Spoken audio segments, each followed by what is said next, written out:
الحمد للہ رب العالمین والصلاة والسلام على اشرف المرسلین وخاتم النبیین والمبعوث رحمة للعالمین وعلى آلہ وصحبہ اجمعین وبعد. الحج اشہر معلومات ومن فرض فیہن الحج فلا رفث ولا فسوق ولا جدال في الحج وما تفعلوا من خير يعلمه الله وتزودوا فإن خير الزاد التقوى واتقون يا أولي الألباب. وقال النبي صلى الله عليه وسلم من حج لم يرفث ولم يفسق رجع كيوم ولدته أمه. صدق الله وصدق رسول اللہ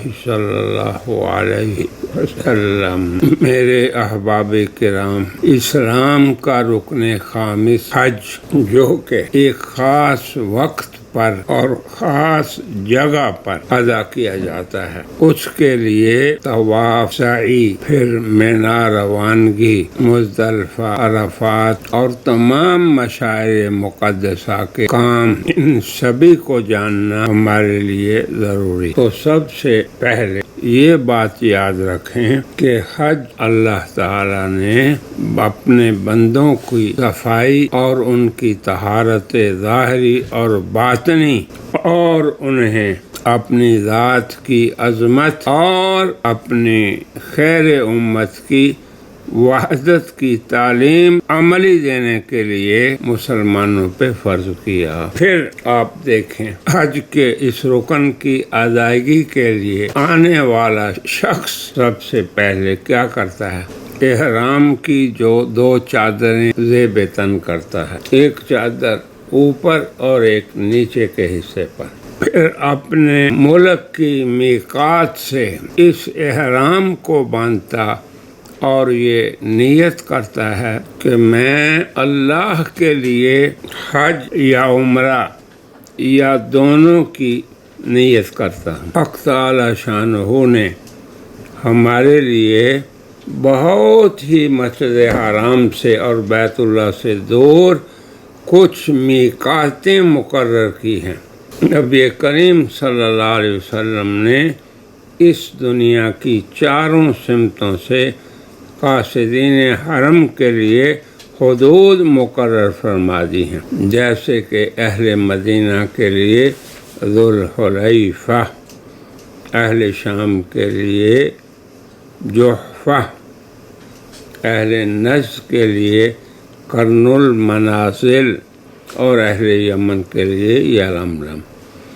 یہ میقات تمام عالم کی ہر جہت سے قاصدین حرم کے لیے ایسے نشانات ہیں جن سے بغیر احرام کے نہیں گزرا جا سکتا.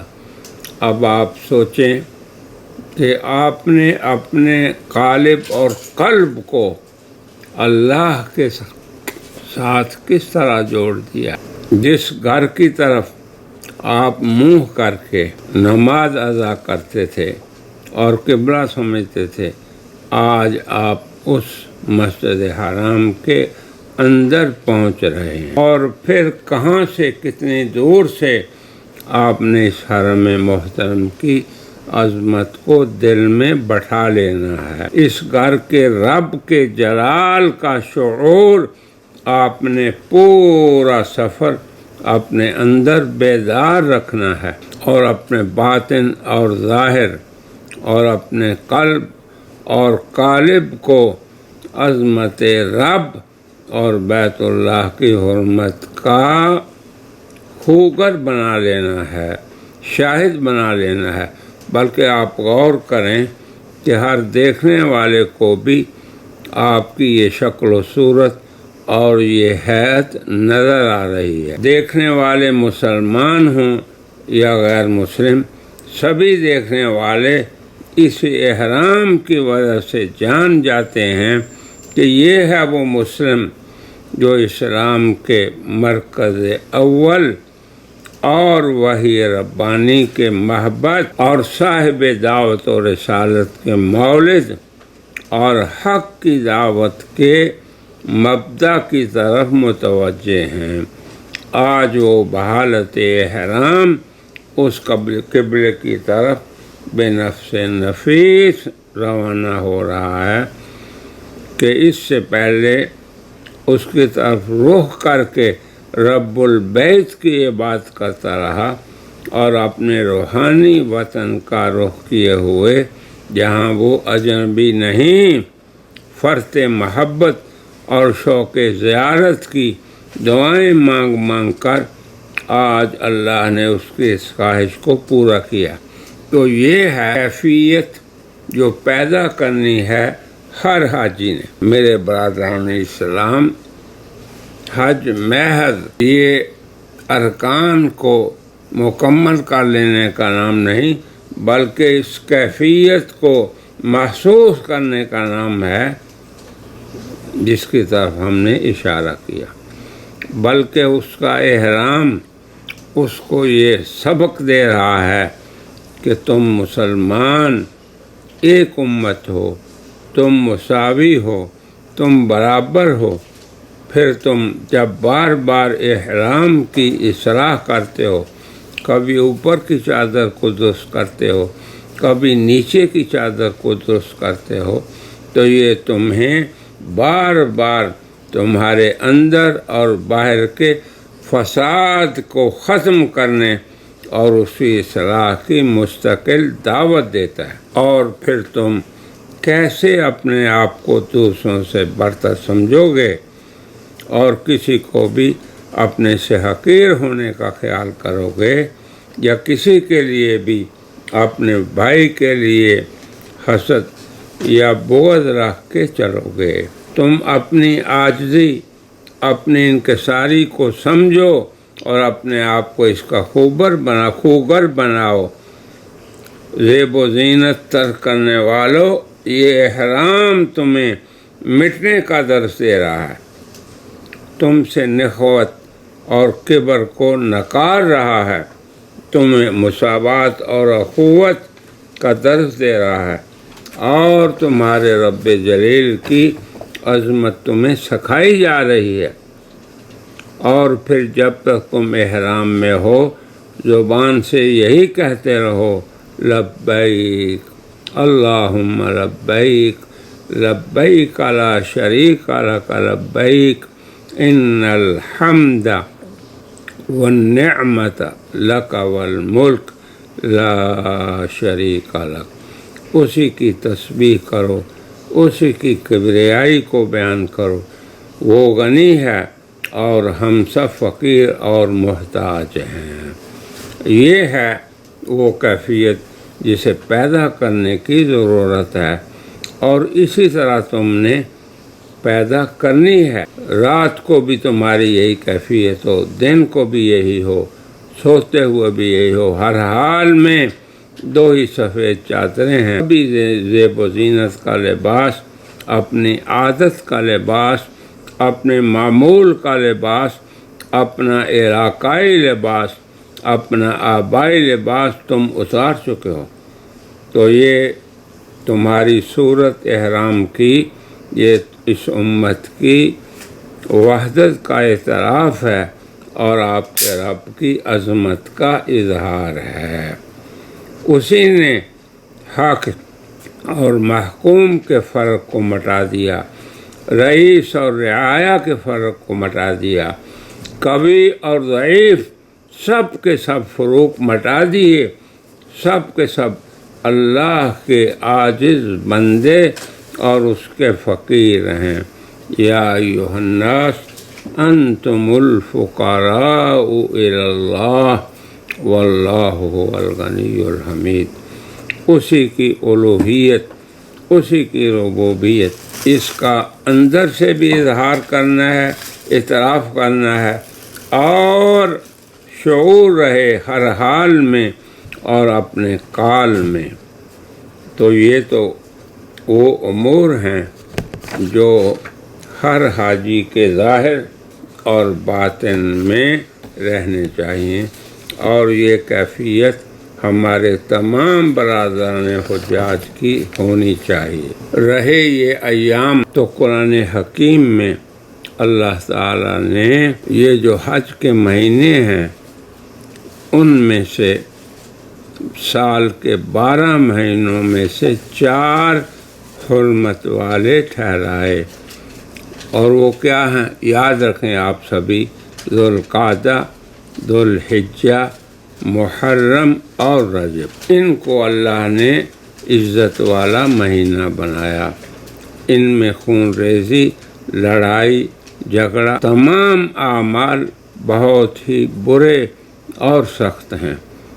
حضرت نبی کریم صلی اللہ علیہ وسلم نے فرمایا، عن ابی بکرۃ عن النبی صلی اللہ علیہ وسلم قال ان الزمان قد استدار کہیتی۔ حضرت ابو بکر فرماتے ہیں نبی کریم صلی اللہ علیہ وسلم نے فرمایا، زمانہ گھوم کر اسی حالت پر آ گیا جیسے اس دن تھا جب اللہ رب العزت نے آسمانوں اور زمین کو پیدا فرمایا۔ پھر فرمایا سال کے 12 مہینے، السنۃ 12 شہرا، 12 مہینے، منہا 4 حرم، جن میں 4 عزت و احترام والے، 3 او 3 متوالیات، 3 مہینے تو اکٹھے ہیں جیسے ذوالقعدہ، ذوالحجہ اور محرم۔ اور آگے فرمایا اور 4تھا مہینہ رجب ہے، ورجب مضر الذی بین جمادی و شعبان، جو جمادی ثانیہ اور شعبان کے درمیان ہے، یعنی جمادی ثانیہ کے مہینے کے بعد رجب آتا ہے۔ تو یاد رکھیں میرے بھائیوں، جہاں بھی آپ دنیا میں رہ رہے ہیں، جہاں بھی چاند اور سورج نکلتے ہیں، آپ حج کے لیے نہیں ہیں، تب بھی آپ نے یاد رکھنا ہے ان ایام کی فضیلت کو، اور ان ایام کی عظمت اور احترام کا اپنے ملکوں میں بھی پاسداری کرنا ہے۔ قرآن میں ہے والفجر ولیال عشر، اللہ نے فجر کی قسم کھا کے فرمایا کہ 10 راتوں کی قسم۔ اب آپ یہ سمجھیں کہ ان کی عظمت کیا بٹھانی ہے آپ نے دل میں۔ آپ امریکہ میں ہیں، جاپان میں ہیں، اپنے گاؤں میں ہیں یا اپنے شہر میں ہیں، وہاں پر بھی یہ ایام آتے ہیں، تو یہ نہ سمجھیں کہ یہ صرف حاجیوں سے متعلق ہیں۔ آپ نے فرمایا مل عمل فی ایام العشر افضل من العمل فی ہذہ، کوئی عمل نیک اعمال میں سے اللہ کے ہاں اس سے افضل نہیں جو ان ایام میں کیا جائے۔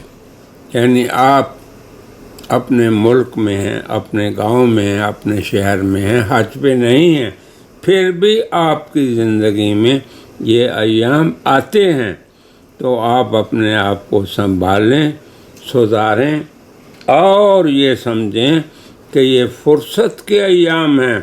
ان ایام میں جو بھی ہم نیکی کریں گے، صدقہ و خیرات دیں گے، نوافل ادا کریں گے، قرآن کی تلاوت کریں گے، تو ان ایام میں یہ اعمال جو ہیں سب سے افضل ہیں۔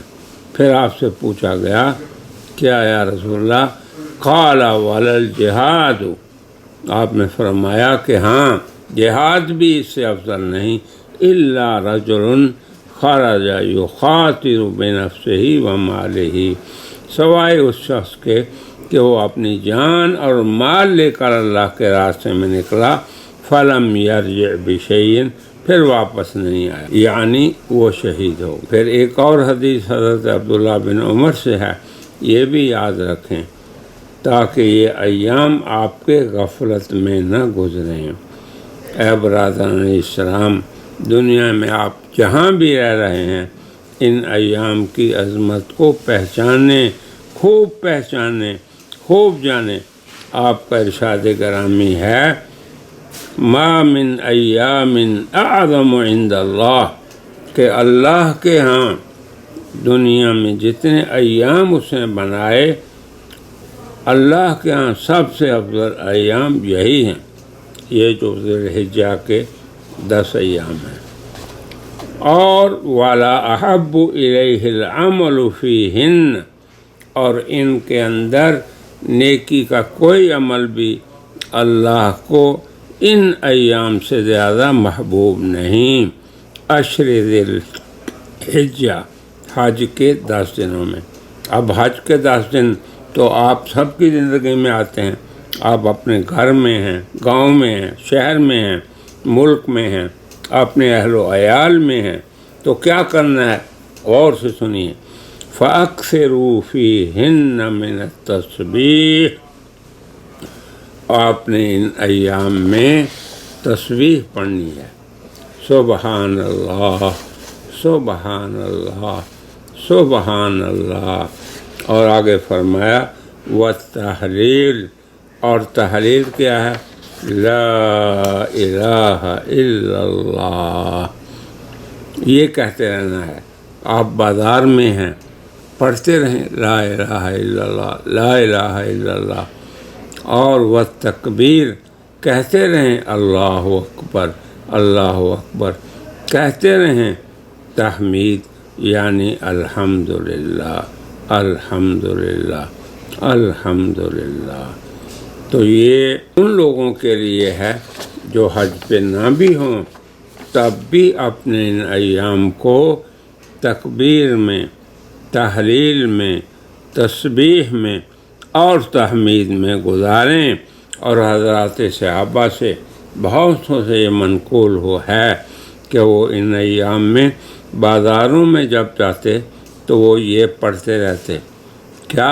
تسبیح سبحان اللہ، تحلیل لا الہ الا اللہ، تکبیر اللہ اکبر، تحمید الحمدللہ۔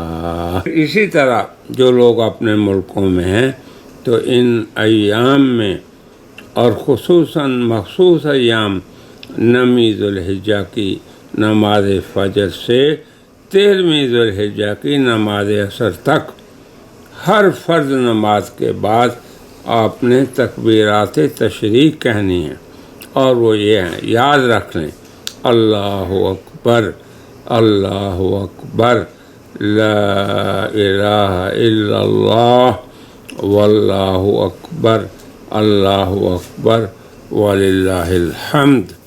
یہ ہے تکبیر تشریق، جسے آپ نے اپنے ملکوں میں بھی پڑھنا ہے۔ یہ نہ سمجھیں کہ یہ ایام صرف حجاج کے لیے فضیلت کے ایام ہیں، نہیں، ہر امتی کے لیے اور ہر مسلمان کے لیے، اور اس خیر امت کے ہر فرد کے لیے یہ ہے کہ ان ایام میں آپ گھر میں ہوں، دفتر میں ہوں، بازار میں ہوں، کثرت سے آپ نے کیا پڑھنا ہے؟ سبحان اللہ، لا الہ الا اللہ، اللہ اکبر، الحمدللہ۔ میری دعا ہے کہ اللہ تعالیٰ حجاج کرام کے دلوں میں، ان کے قلب و قالب میں وہ احساس اور شعور پیدا کرے جس طرح میں نے اشارہ کیا ہے۔ اور آپ جو لوگ اپنے اپنے ملکوں میں ہیں، شہروں میں ہیں، بستیوں میں ہیں، گھروں میں ہیں، آپ ان ایام میں کثرت سے سبحان اللہ کہیں، لا الہ الا اللہ کہیں، اللہ اکبر کہیں، اور الحمدللہ کہیں۔ اللہ تعالی ہمارے جملہ برادران اسلام کو جو حج میں آئے ہیں انہیں بھی، اور جو اپنے گھروں میں ہیں، ان ایام کی عظمت کو خوب سمجھنے اور دیگر اپنے بچوں کو، گھر والوں کو، احباب کو سمجھانے کی توفیق عطا فرمائے۔ وآخر دعوانا ان الحمد للہ رب العالمین۔